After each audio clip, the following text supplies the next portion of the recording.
We've already looked at the beginnings of European settlements in the New World. The Spanish had St. Augustine in Florida, which was a Spanish mission. We also know that the English attempted to settle at Roanoke, but it was a complete failure, ending in that we still don't know exactly what happened to that colony. But what we're going to look at now is Jamestown, the first successful English colony in the New World. This colony is going to be sponsored by the Virginia Company. This is going to be a company that is basically going to put the money up in order to send these colonists to the New World with hopes that they would return with a profit. Jamestown was initially and successfully founded in 1607, becoming that first permanent English settlement. John Smith becomes the military leader of this colony, which is basically exactly what this colony needed since they had a very difficult time when they first arrived. Most of the colonists did not want to work. They wanted to do nothing but look for gold. They didn't want to look for food. In fact, they expected the Indians to simply give them what they needed. It was John Smith who comes in and requires them to work. His basic principle was, if you don't work, you don't eat.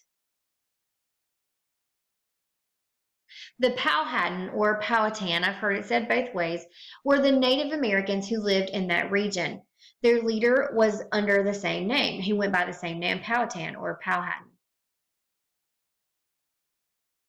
The starving time was a period that was very common to most colonists.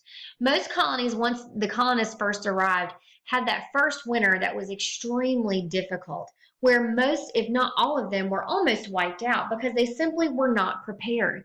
At the end of that very first winter, most of the colonies were almost wiped out. Most of the colonists in Jamestown, many died and many more were just returned to England. They just gave up instead of staying in the colonies.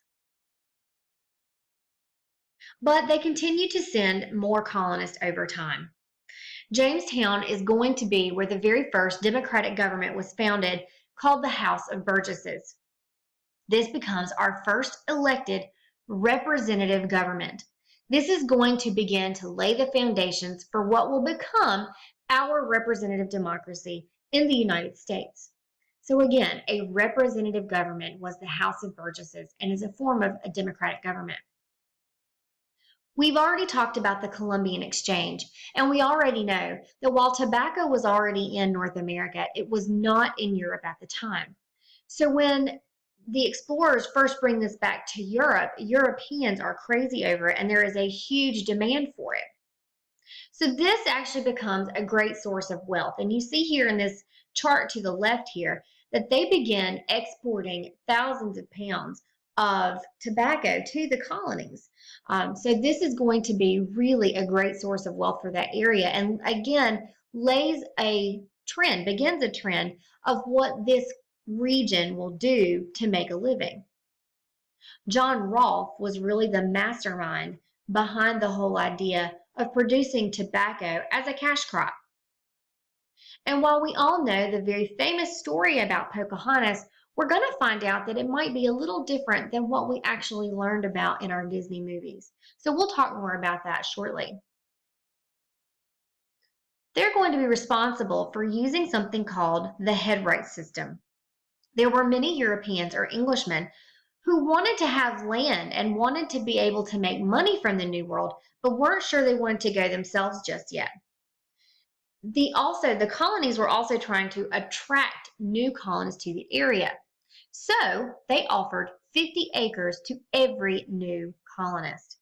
So a lot of times what very wealthy people would do would be they would pay others to go over for them and then collect all of that land for themselves since they got 50 acres per colonist.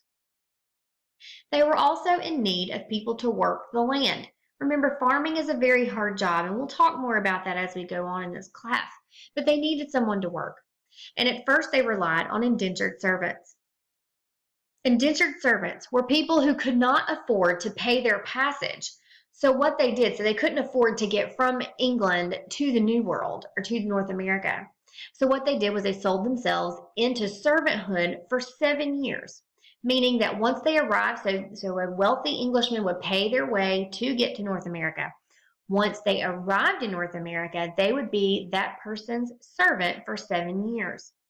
So while they are technically free, for those 7 years, they were basically the property of the landowner. This is going to prove very difficult over time. We see indentured servants who did have their indentures extended because of various infractions. But eventually, what happens is we see indentured servitude was going to be replaced by slavery because it was cheaper. It was cheaper to bring in slaves than it was to have indentured servants come over and just keep them up and for only a 7 year period. So we'll really start to see slavery pick up in the colonies. Just like we've seen before, and we will continue to see, the desire for land is going to lead to many, many conflicts. The Europeans simply felt that they were better than the Native Americans. They believed that they were uh, more Christian, more civilized, and that the Native Americans were heathens who just were not dignified and had no civilization to them. So they did not allow any intermarriage with Native Americans. If it did happen, it was frowned upon, but they did not allow that in most of the colonies. And they're also going to wind up fighting wars with the Powhatan Indians. And eventually, this is going to lead Virginia to becoming a royal colony because, as a private colony, which is what it was founded as, they had no protection from the British government. So they would not send the military there to protect them since they were a private enterprise.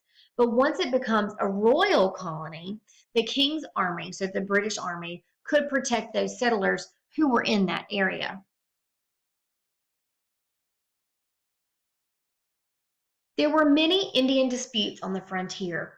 We're going to use the word frontier quite a bit in this class, so we want to talk about what a frontier is. A frontier is going to be described in terms for us as kind of the edge of civilization, the edge of where your towns are, the edge of where kind of the wilderness is. So just on the other side, there's really nothing, and you are kind of pushing that boundary. In this case, it's often pushing that boundary westward.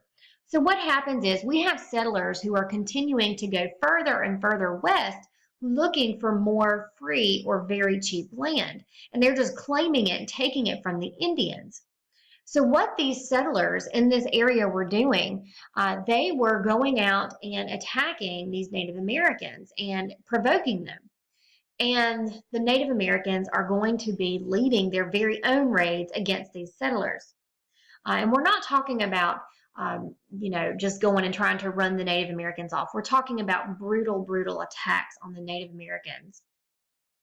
So what happens is when those Native Americans then begin launching their own attacks against the British settlers, the colonists are going to ask the Virginia government for protection from those Native Americans.